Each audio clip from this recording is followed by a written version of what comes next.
I'm back.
Hey there guys, welcome back finally to the collection reviews, and today I'm going to be talking about Back to the Future Part 3.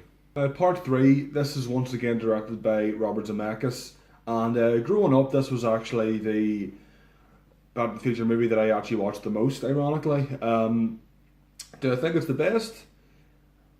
No, I wouldn't say it's the best out of the trilogy. It's not the worst. Well, I wouldn't call any of the Back to the Future films the worst, to be honest. I think it's one of them perfect trilogies that you never really get nowadays, and it was rare to get them in the past even, but it's still a fun, enjoyable movie.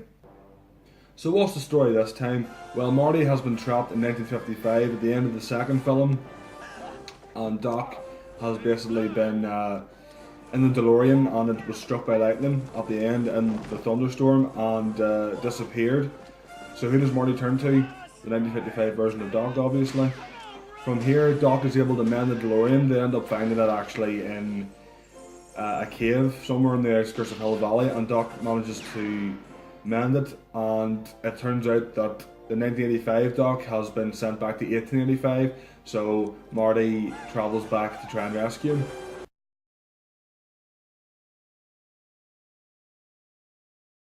Now, as I said guys, this is not by any means the best one out of the trilogy, but as I said, it's the one I watched most when I was growing up, when I was younger and I was off school maybe, or sick, or any time like that.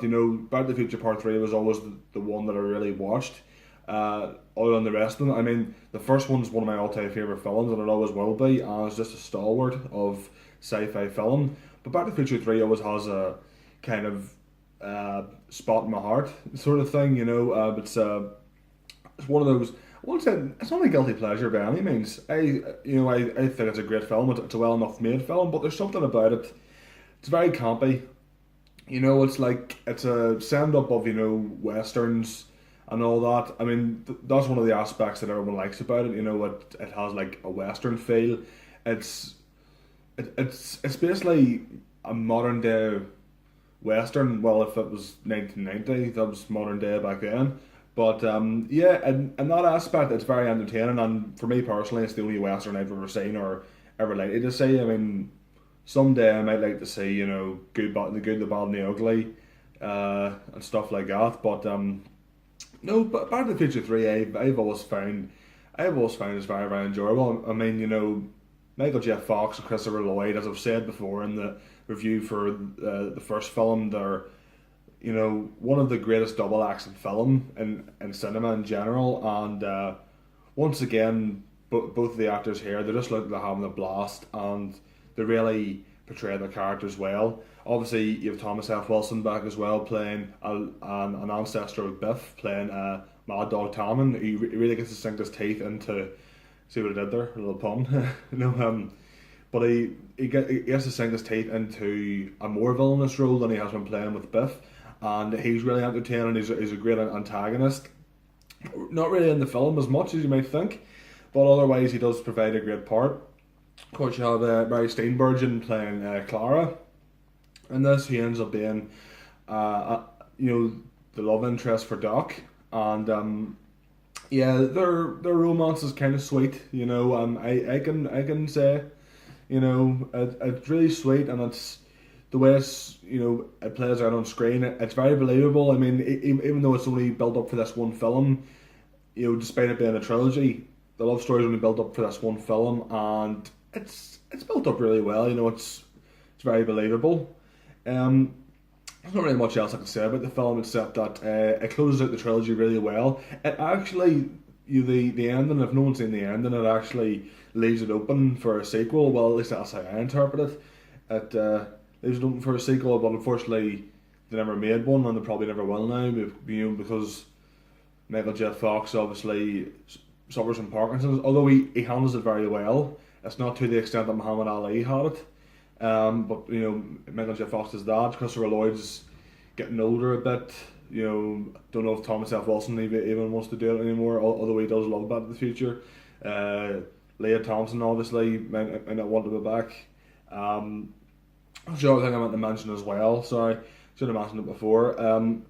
Michael J. Fox and Leah Thompson again. They're playing dual roles. Marty McFly. You know, Michael J. Fox is playing Marty McFly and his ancestor Seamus McFly, and Leah Thompson is playing Lorraine, obviously his mother, and she's playing Maggie McFly, Seamus' wife.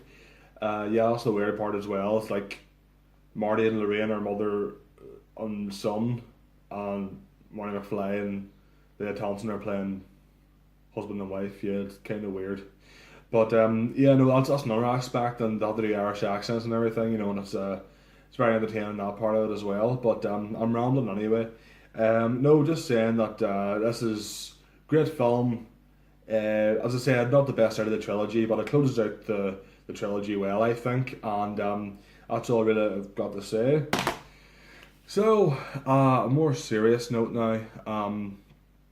I'm back doing YouTube now, and various reasons. I know it took me ages, even though I said I was going to last time.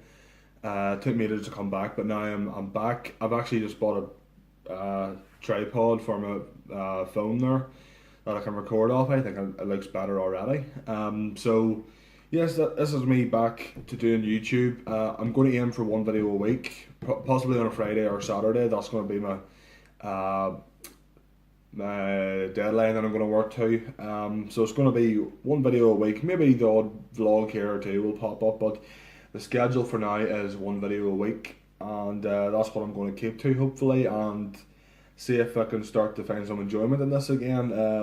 I have enjoyed myself doing this video even, but yeah, so that will do it for collection review number 4. Look forward to next time when I'll be looking at Tim Burton's Batman. As always, guys, thank you very much for watching. I appreciate if you're still watching. Subscribe if you haven't done so already. Press the like button as well. It would really help me out a lot. Really appreciate it. Leave a comment about anything you think I've talked about wrong, something like that. And share the video around Facebook, Twitter, Instagram, anywhere you can. And as always, guys, I'm Jason Black. You guys have been awesome, and I'm back.